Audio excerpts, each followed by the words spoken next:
mong pangalan sa bawat titik at sa kabuuan. Salunay, Kyria, Omnipotente, Patri, Israel, Kaya Soto.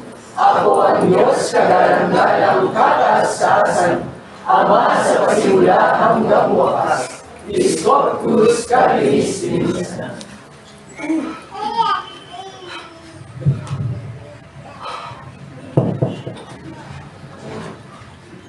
Magandang araw sa inyo lahat, aking mga anak. Mga gusto po kayo. Pakinggan ang aking tinig sa umaga. Kayo lahat na nandito sa banal na santuario, isa-isa ko kayong pinagpapala mula sa aking kapangyarihan ng aking salita. Nakatalo ang buhay. Buhay na walang hanggan. Ang aking salita na magbibigay sa inyo ng lakas. Isang bagong pag-asa para sa inyong buhay dito sa lapa. Katotohanan na akong Diyos na naman sa tuloy na ay nandito. Hindi ako umalis sa bawat isa sa inyo sapagkat tinutupad ko ang aking pangako. Hindi ko kayo iiwan pagkos ako ay kasama niyo nasa walang hanggan. Kung kayo ay patuloy na mananatili, susunod at tumutupad sa aking mga turo at aral. Ang aking batas panlinis, ito ang aking batas, ang susi ng inyong pagtatagumpay. Kaya mga anak, paulit-ulit kong winiwika sa lahat. Masdan ninyo ang inyong mga sarili. Masdan ninyo ang salamin ng inyong buhay. Salamin ng inyong kaluluwa. Kayo ba ay tunay na sumasamba sa akin? Kayo ba ay buong pusong naghahandog sa akin? Sapagkat aking mga anak, ang puso ko ang aking tinitingnan. Hindi ang mga gawa. Ang mga gawang ipinakikita ng tama. Mayroong matuwid at tunay. Ngunit, mayroon din pagpapalat kayo. Sa inyo aking mga anak, ako'y umaasa at nagnanasa. Kayo'y manatiling tapat sa akin. Kayo'y gumawa ng mabuti sa lahat ng tao. Ipakita ninyo ang lahat ng matuwid na gawa sapagkat winika kung kayo'y magpakabanal tulad ko ng anak. Ako'y banal. Ako'y matuwid. Kaya't kayo man ay magpakatuwid sa lahat ng oras at sandali. Mga anak, ang lahat ng bagay na nagaganap dito sa lupa, ako nga nagtatakda sapagkat ang iyong buhay, kung ito ay may pinagkakaloob sa akin, ang aking gabay ay laging sasayo. Bilang kayo ay isang katawan ni Kristo, tunay nang kayo ay may iba't ibang bahagi, iba't ibang aking kaloob para sa lahat. Iba't ibang inyong mga gawain ng paglilingkod sa aking harapan. Kaya gampanan ninyo ito ng buong pusay, buong lakas, sapagkat ang inyong pananampalataya sa akin, ito ay magpahanggang wakas.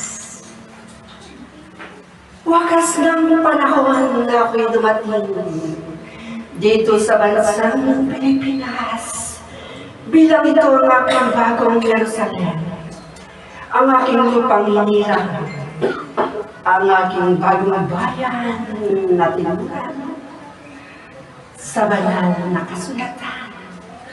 Aking nang inihayag sa inyo ang aking bago at banal na pangalan upang ako ay may sambahin sa Espiritu at sa katotohanan.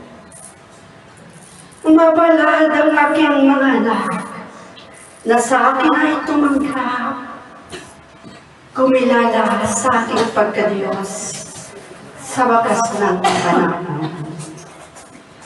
Ngunit masigit na mapalad ang aking mga anak na gumagawa at sumusunod sa aking mga turo at aral. Ang aking dalang gantimpala ay aking pagkakaloob para sa lahat ng mga magtatagumpay. Paano kayo magtatagumpay, aking mga anak? Sundin ang aking batas, manatiling maamo. Ito ang aking kalooban bilang si Jesus ang inyong buwaran. Marapat mo siyang tularan na kayo ngayon ng Kristo na kagampanan sa wakas ng panahon. Ang lahat nga ng tao sa daigdig ay binibigyan ko ng pagkakataon na lumapit sa akin at ako'y kilalaning lubusan sa aking hiwaga at kapangyarihan na ako ang Diyos ang masasimula. Jehovah ako nagpakilala. Si Moises ang aking kinasangkapan upang itakas ang bayang Israel sa lupa ng Ehipto at dalhin sa lupang pangako. Nasa panahon ng mga Hudyo, ako ang Diyos ng Verbo ay nagkatawang tao. Ginampanan ko ang pag-asik, ang pagtuturo ng aking salita, at ito ay aking pinakita sa gawa. Na hindi lamang ang pag-ibig sa inyong kapwa na siyang umiibig sa inyo, ang inyong ibigin. Bagpag sa iba, kaibigin din ninyo ang inyong mga kaaway. Gaano kahirap ibigin ang kaaway at ang mga. Lagi ninyong isipin ang aking mga batas, ang aking itong Espiritu, nawa ay sumainyo. Taglayin ninyo sa inyong pagkatao upang mapagkaunawa sa lahat ng bagay. Sa inyong isipan ay tumimo na lahat ng nagaganap dito sa daigdig, mabuti man masama, tanggapin ninyo, mga anak, upang kayo ay makaiwas sa paglikha ng kasalanan. Ang manawa ang paglayo sa kasalanan. Magkaroon kayo ng talino. Ipinagkakaloob ko ang talino sa bawat isa Mula sa aking turo at aralin ng malaman, ano ang mabuti, ano ang masama. At lagi kang winawika, sa kanan kayo, mga anak. Dito kayo sa kanan sa matuwid na daan. Huwag sa kanan. Dito kayo lagi manatili sa mabuting gawa. Mabuting salita, mabuting puso, mabuting kaisipan. Ito ang nasa para sa inyo upang kayo maging banal na tulad ko. Ang lahat ng aking mga anak bilang kayo ay aking mga lingkod. Tunay na mahirap, ngunit aking winiwika. Hirap, sakit at pagtitiis. Ito ang inyong puhunan upang kayo magtagumpay, magkamit ng gantimpalang buhay na walang hanggan. Ang sinumang nais maging dakila ay ang kalimutan ang para sa inyo. Kalimutan ang inyong masariling gusto. Bagpas ang inyong isipin, ano ang inyong magagawa para sa akin, para kayo makasunod sa aking mga batas, upang kayo sa inyong buhay na ito ay magpatagumpay, na mapaglabanan ninyo ang lahat ng tukso, mapaglabanan ninyo ang masasama, hukulang kasamaan sa kalawakan, ang masasamang kaisipan na nandirito sa inyong isipan, na nagmumula sa maruming puso, ang bugso ng damdamin na siyang tumatangay sa inyo upang kayo'y makalikha ng masamang salita, masamang isipan, masamang gawa na magtutulot sa inyo ng kapahamakan. Kayo dadalhin sa kumukulong asupay at naglalagap-labap na apoy. Ang apoy ng kahirapan, walang katapusan. Ito ang ikalawang kamatayan. Kamatayan ng inyong kalawan. Nakakamtin ng mga masuway, mga tatat, masuway sa aking kalawan. Mga anak,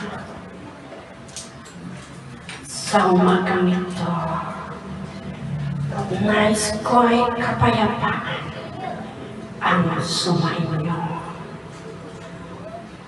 Sapagkat magagamtan ninyo ang kapayapaan, payapang puso, kalooban at isipan, kung patuloy kayong mananatiling makikinig sa aking turo at aral.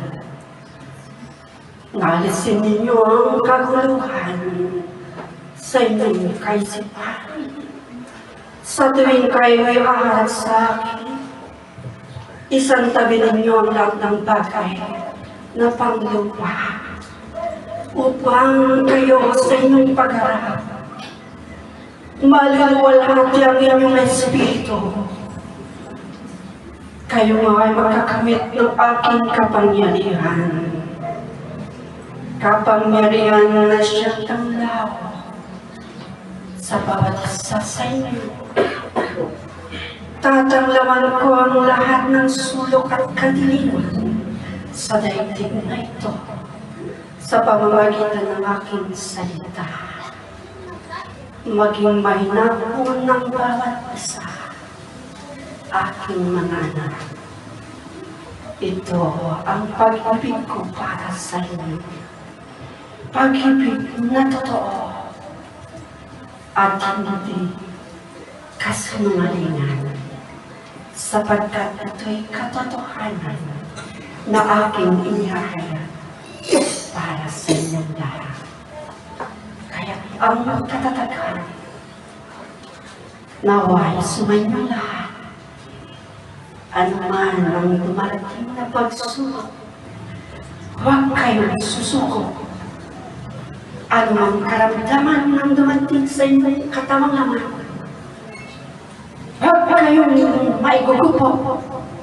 Bagkus, tawagin ninyo ako sa aking bagong pangalan. Ako'y naging darating. Darating akong madali. At madarama ninyo ang aking banal na Espiritu.